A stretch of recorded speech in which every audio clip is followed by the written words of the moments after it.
ଶ୍ରୋତାବନ୍ଧୁ ସମସ୍ତଙ୍କୁ ଆଜିର ଏ ସଭାକୁ ନିମନ୍ତ୍ରଣ।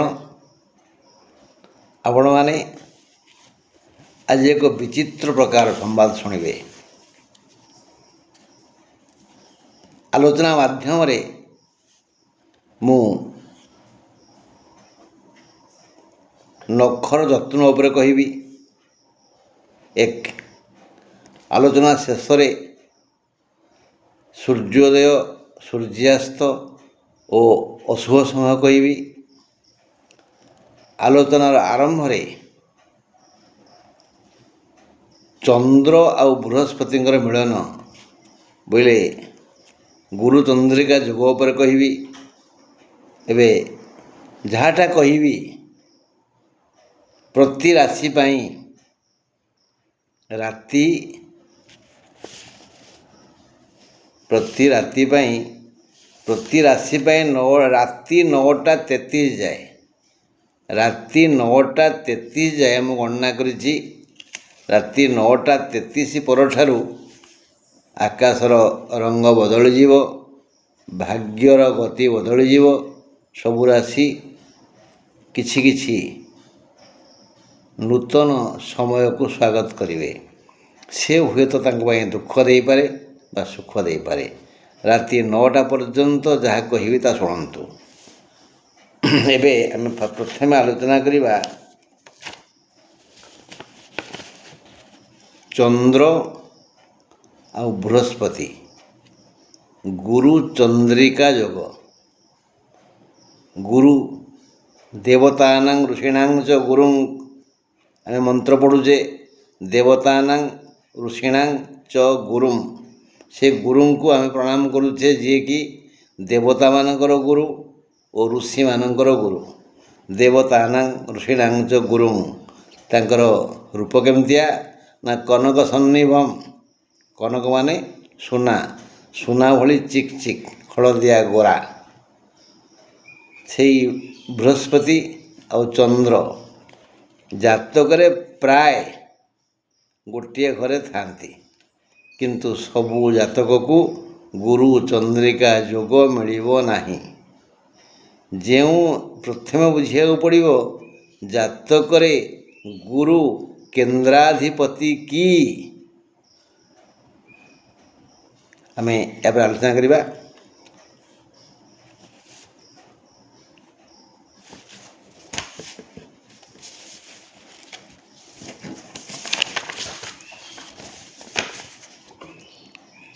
एकतीस तारीख मंगलवार 31 तारीख मंगलवार मेष राशि ପାଇଁ ସୁଖକର ଦିନ। ଏମାନେ ନିଜ କର୍ମାନୁସାରେ ବିବିଧ ସୁଖ ପାଇ ଖୁସି ହେବେ। ମୌଳିକ, କୌଳିକ, ବୌଦ୍ଧିକ, ଆର୍ଥିକ, ରୋଚକ, ନୈତିକ, ପାରିବାରିକ ଓ ସାମାଜିକ ସମ୍ମାନ ଆଦର ପାଇବେ। କୌଣସି ଅହେତୁକ କାରଣରୁ କଳହ ହୋଇପାରେ, ଏଟା ନିଶ୍ଚିତ ନୁହଁ। କଳହ ହୋଇପାରେ। ଏହି ଚିନ୍ତାରେ ଶାନ୍ତି ମଧ୍ୟ ଭଙ୍ଗ ହୋଇପାରେ। ଶାନ୍ତି ଭଙ୍ଗ ହେବା ନିଶ୍ଚିତ ନୁହଁ। ଯଦି ହୁଏ ତେବେ ତାହା ନଗଣ୍ୟ। ଦିନ 2:48 ପରେ ଟିକିଏ ପରିବର୍ତ୍ତନ ହେବ। ରାତି 9:33 ପରେ ସମ୍ପୂର୍ଣ୍ଣ ପରିବର୍ତ୍ତନ ହେବ। ବୃଷ କଥା ଆଲୋଚନା କରିବା। 31 ତାରିଖ ମଙ୍ଗଳବାର ବୃଷ ରାଶି ପାଇଁ ଭଲ ଦିନ ନୁହେଁ। ଏଣୁ 28 ତାରିଖରେ କୁହାଯାଇଥିବା ଗାୟତ୍ରୀକୁ ମନ କରି ଶ୍ରଦ୍ଧା ଓ ବିଶ୍ୱାସରେ ପାଠ କରନ୍ତୁ। ମଙ୍ଗଳ ହେବ। ଦେହ ଅସୁସ୍ଥ ହେବ। ପୁରୁଣା ରୋଗ ଅଧିକ ଦୁଃଖ ଦେବ। ପ୍ରିୟ ଲୋକଙ୍କ ବ୍ୟବହାର ବି ରୁଚିକର ହେବନି। ସମସ୍ତ ପ୍ରକାର ଦୋଷ ସମସ୍ତେ ଖୋଜିବେ ଯେ ତମେ ଜଣେ ଦୋଷୀ, ଅପରାଧୀ। ବୃଷ ରାଶିଙ୍କୁ ସମସ୍ତ ଅପରାଧୀ ଭାବିବେ। ବନ୍ଧୁଙ୍କ ସହ ଶତ୍ରୁତା କରିପାରନ୍ତି ବା ବନ୍ଧୁ ଆପଣଙ୍କ ସହିତ ଶତ୍ରୁତା କରିପାରନ୍ତି। ଏ ଗଲା ବୃଷ ରାଶି କଥା। ସୁତରାଂ 28 ତାରିଖରେ କୁହାଯାଇଥିବା ଗାୟତ୍ରୀ ପାଠ କରନ୍ତୁ, ମଙ୍ଗଳ ହେବ। ମିଥୁନ 31 ତାରିଖ ମଙ୍ଗଳବାର, ମିଥୁନ ରାଶି ପାଇଁ ଏକ ମଧୁମଙ୍ଗଳ ଦିନ। ଆୟ ଅମଳ ପାଇଁ ଏକ ପ୍ରଶସ୍ତ ଦିନ। ଭଲ ଶ୍ରମ ବୁଦ୍ଧି ବିଚାରି ଯଦି ଆପଣ କରନ୍ତି ତାହେଲେ ଆପଣଙ୍କ ହାତକୁ ମୁଠା ମୁଠା ଅର୍ଥ ଆସିବ। ଦୈନନ୍ଦିନ ବୃତ୍ତି ବ୍ୟବସାୟ ଠିକ୍ଠାକ୍ ଚାଲିବ। ଭାଇ ଭାଇ ମଧ୍ୟରେ ଟିକେ ଝଗଡ଼ା ହୋଇଯାଇପାରେ। ଯେହେତୁ ମଙ୍ଗଳ ଆଉ ବୁଧଙ୍କର ପଡ଼େନି, ମିଥୁନ ପାଇଁ ବୁଧ ସେ ରାଶିର ଅଧିପତି, ବାର ହେଲା ମଙ୍ଗଳ। ତେଣୁ ଭାଇ ଭାଇ ମଧ୍ୟରେ, ମିଥୁନ ରାଶିର ଭାଇ ଭାଇ ମଧ୍ୟରେ ଟିକେ ଝଗଡ଼ା ହୋଇଯାଇପାରେ। ସ୍ୱାସ୍ଥ୍ୟ ସମସ୍ୟା ନାହିଁ। ମିଥୁନ ରାଶିର ଆଜି ଘାତବାର। ଆଜିର ଚନ୍ଦ୍ର ଅଶାନ୍ତି ଦୂର ପାଇଁ ସହାୟ ହେବେ। ତେଣୁ ଟିକେ ଗାୟତ୍ରୀ ପାଠ କରନ୍ତୁ, ଯାହା ମୁଁ 28 ତାରିଖରେ କହିଛି ପ୍ରତି ରାଶି ପାଇଁ। ଗୁରୁଚନ୍ଦ୍ରିକା କଥା ମୁଁ କହୁଥିଲି। ଯଦି ବୃହସ୍ପତି କେନ୍ଦ୍ରାଧିପତି ଦୋଷରେ ଦୋଷୀ ନୁହନ୍ତି, ତାଙ୍କ ସହିତ ଚନ୍ଦ୍ର ଅଛନ୍ତି, ତେବେ ଗୁରୁ ଚନ୍ଦ୍ରିକା ଯୋଗ ହେବ। ସେ ଚନ୍ଦ୍ର ଯଦି ନିଚସ୍ତ ନୁହନ୍ତି, ବୁଧ ଦୃଷ୍ଟିରେ ନାହାନ୍ତି, ଚନ୍ଦ୍ର ଆଉ ବୃହସ୍ପତି ମିଶିକରି ଗୋଟେ ଘରେ ଅଛନ୍ତି, କିନ୍ତୁ ସେ ନିଚରେ ନାହାନ୍ତି କି ତାଙ୍କୁ ବୁଧ ଦେଖୁନାହାନ୍ତି, ତାହେଲେ ଏଠି ଗୁରୁ ଚନ୍ଦ୍ରିକା ଦୋଷ ହେବ। ତାପରେ ଆମେ ଆଲୋଚନା କରିବା ସେ ଚନ୍ଦ୍ରର ପାୱାର କେତେ। ଏବେ ଯିବା କର୍କଟ ପାଖକୁ। କର୍କଟ ରାଶି ମଙ୍ଗଳବାର 31 ତାରିଖ ଏକ ଦ୍ୱିଧା ସମସ୍ୟାରେ ପଡ଼ିଯିବ। ମାନେ କିଛି ପ୍ଲସ୍ ପଏଣ୍ଟ, କିଛି ମାଇନସ୍ ପଏଣ୍ଟ। କିଛି ହେବ, କିଛି ହେବନି। ଧନାଗମ ହେବ, ଦୈନନ୍ଦିନ ବ୍ୟବସାୟ ଚାଲିବ। କର୍ମ ଯୋଜନା ସଫଳ ପାଇଁ ବହୁ ଚିନ୍ତା କରାଯିବ।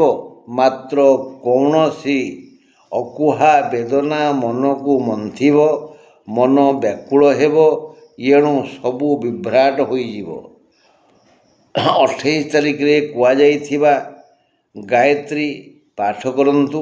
ଆଜି କର୍କଟ ରାଶି ପୁରୁଷଙ୍କର ଘାତଚନ୍ଦ୍ର, ଆର୍ଥିକ କଷ୍ଟ ବାଧିବ। ତେଣୁ ଏ ଗାୟତ୍ରୀ ପାଠ କଲେ ହୁଏତ କଲ୍ୟାଣ ମିଳିପାରେ। ତାହା ଆପଣଙ୍କର ଶ୍ରଦ୍ଧା ଓ ବିଶ୍ୱାସ ଉପରେ ନିର୍ଭର କରେ। ବୋଇଲେ ବନ୍ଧୁ, ଆମେ ଦେଖୁଛେ ଶୁକ୍ଳପକ୍ଷ, ଚନ୍ଦ୍ର ପୂର୍ଣ୍ଣ କଳାଯୁକ୍ତ।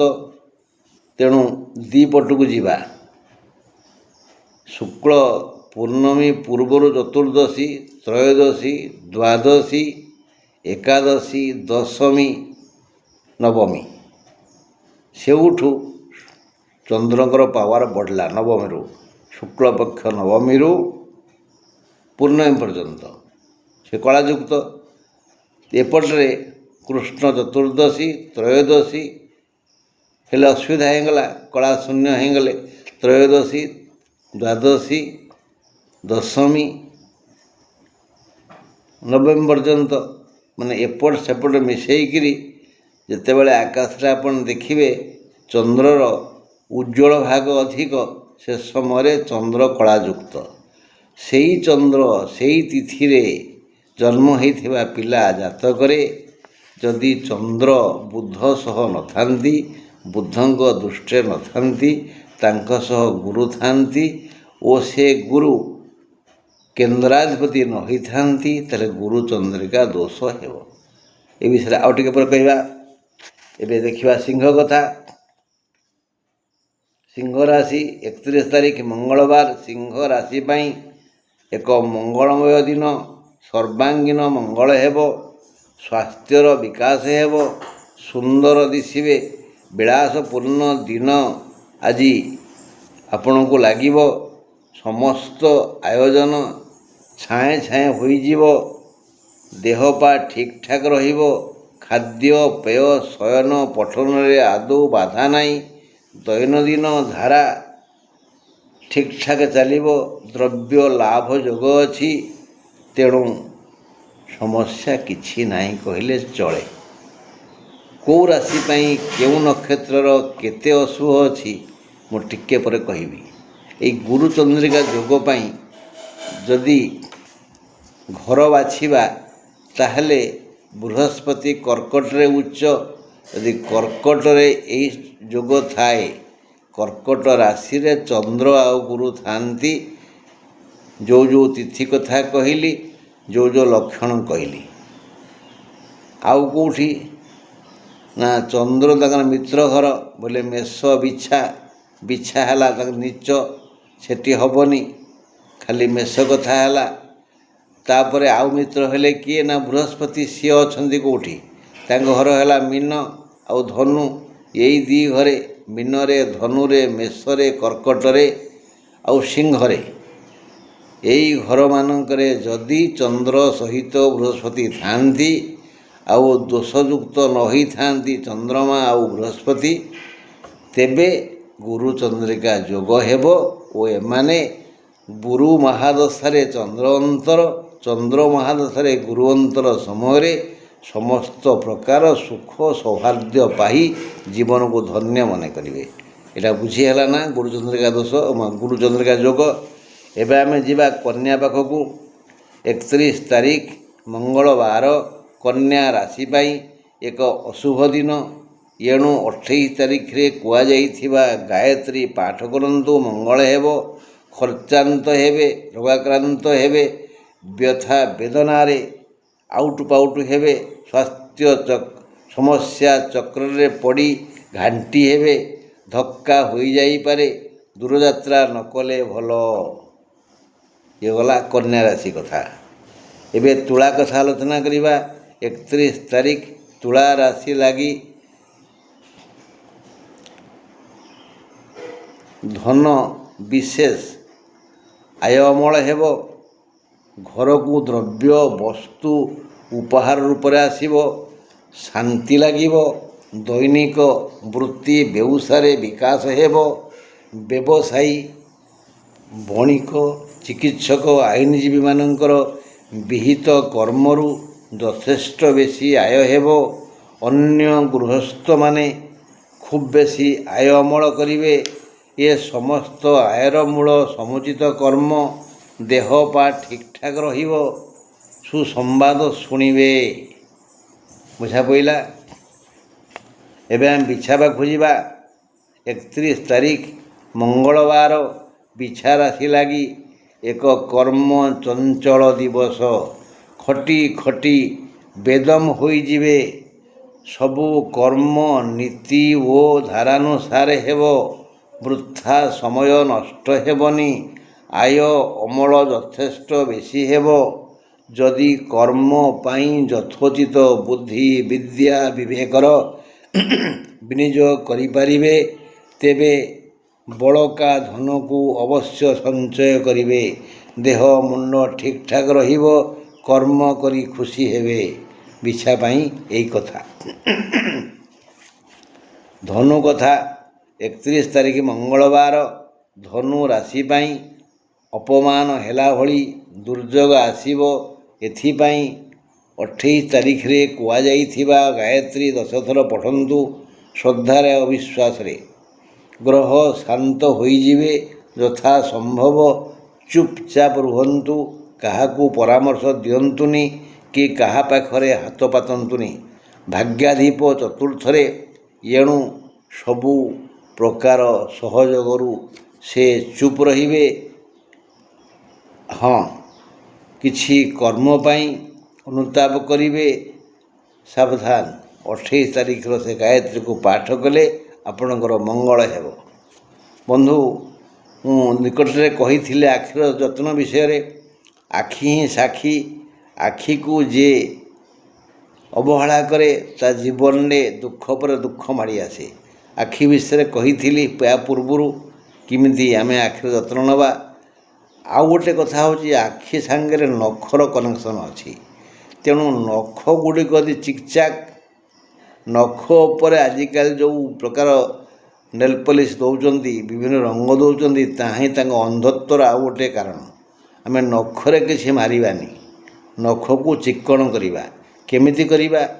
ଆମେ ନଖରେ ସୋରିଷ ତେଲ ଦେବା ଦିନକୁ ଥରେ, ଯେମିତି ନଖ ଉପରେ ସେ ଗୋଟିଏ ମିନିଟ୍ ରହେ।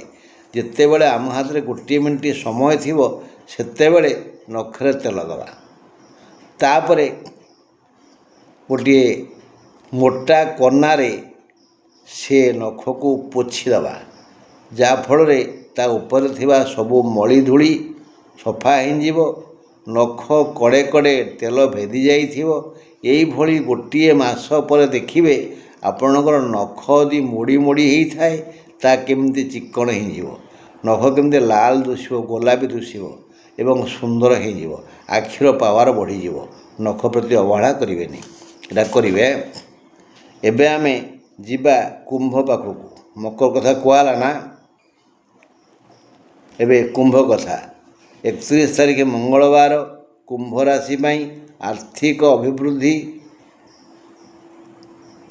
ହେଲା ଭଳି ଏକ ଅନୁକୂଳ ଦିନ। ଉଦ୍ୟମ ଜାରି ରଖିଲେ, ସମୁଚିତ କର୍ମ କଲେ ହାତ ଖାଲି ହେବନି।